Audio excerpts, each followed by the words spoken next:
Live from downtown Detroit, home of WDIV and Click on Detroit, Local 4 News at noon starts now. Well, we are taking a look at 4 Live radar right now. You can see all of that green stuff on the left-hand side of your screen.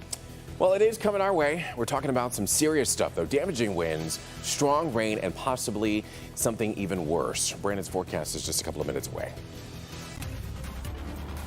But first, we are following breaking news right now. Rock musician Eddie Money has died at the age of 70 at his home in Los Angeles. The 2 Tickets to Paradise singer was the regular season concert opener at DTE Energy Music Theater for nearly 3 decades. But just a couple of weeks ago, it was revealed that Money had been diagnosed with stage 4 esophageal cancer. We're going to have much more on his life and legacy during our evening newscast and on clickondetroit.com. But he certainly leaves behind quite the legacy. Switching gears back to the forecast for a moment because we are tracking the chance of severe storms this afternoon.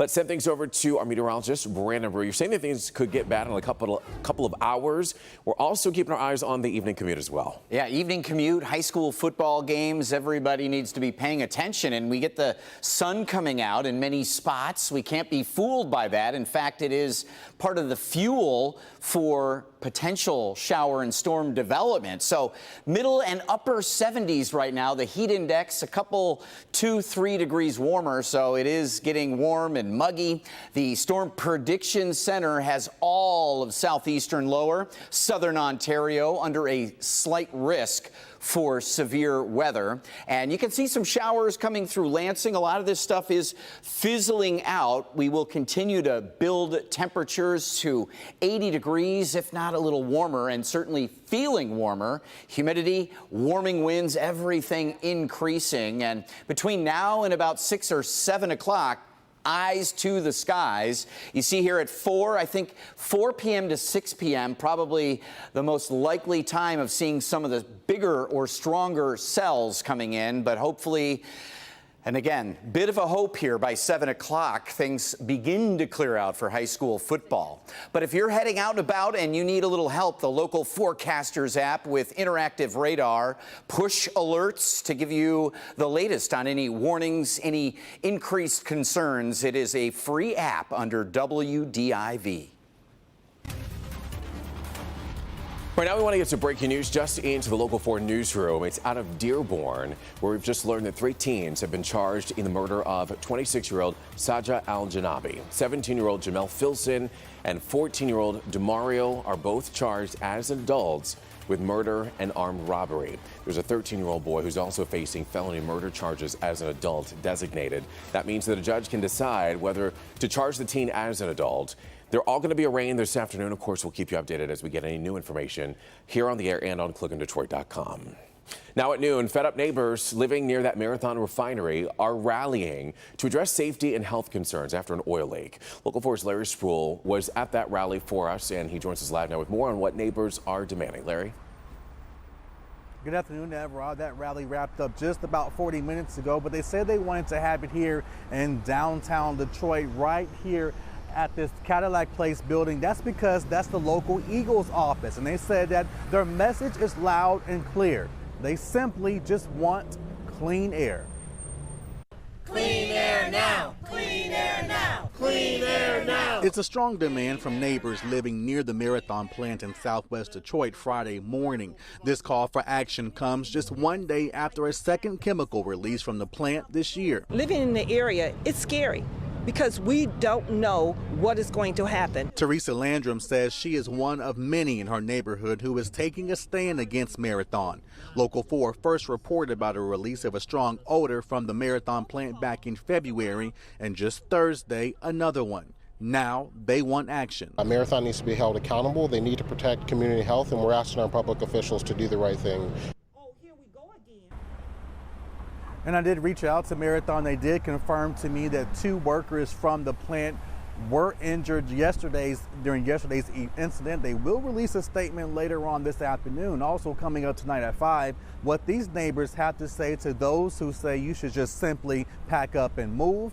I'll have that story coming up tonight. We're live in downtown Detroit tonight. This afternoon, Larry Sproul, Local 4. Alrighty, Larry, thank you for the update there. This afternoon, we're getting a much clearer look at the United Auto Workers embezzlement scandal. The arrest of UAW Regional Director out of St. Louis is now casting a major shadow over the union's national contract talks with General Motors. Local 4 business editor Rob Maloney has more from downtown Detroit.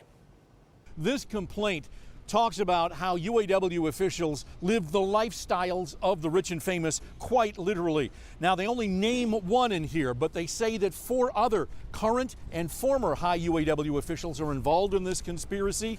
And as we consider that the contract talks are going on and the contract runs out at midnight tomorrow night, how much is this affecting those contract talks? 58-year-old Vance Pearson heads UAW Region 5, sits on the UAW Advisory Board. Last month, when the FBI and the IRS raided UAW President Gary Jones' Canton home, they also raided Pearson's office and home. The government confiscated golf clubs from Pearson's office, mere pocket change though, compared to the rest of the alleged $1 million embezzlement conspiracy. Google Maps helps us with pictures. The feds say the UAW leadership would hold January training programs at the Renaissance Palm Springs Hotel.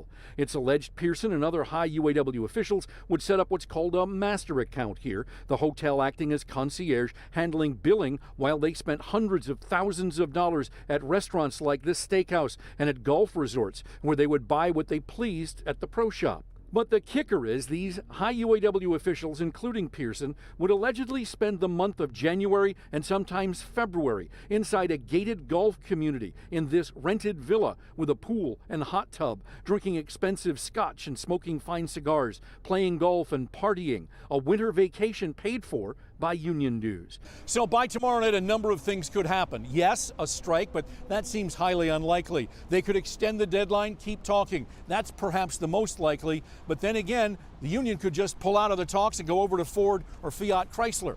We're just going to have to wait and see. In downtown Detroit, Rod Maloney, Local 4. All righty, Ron, thank you.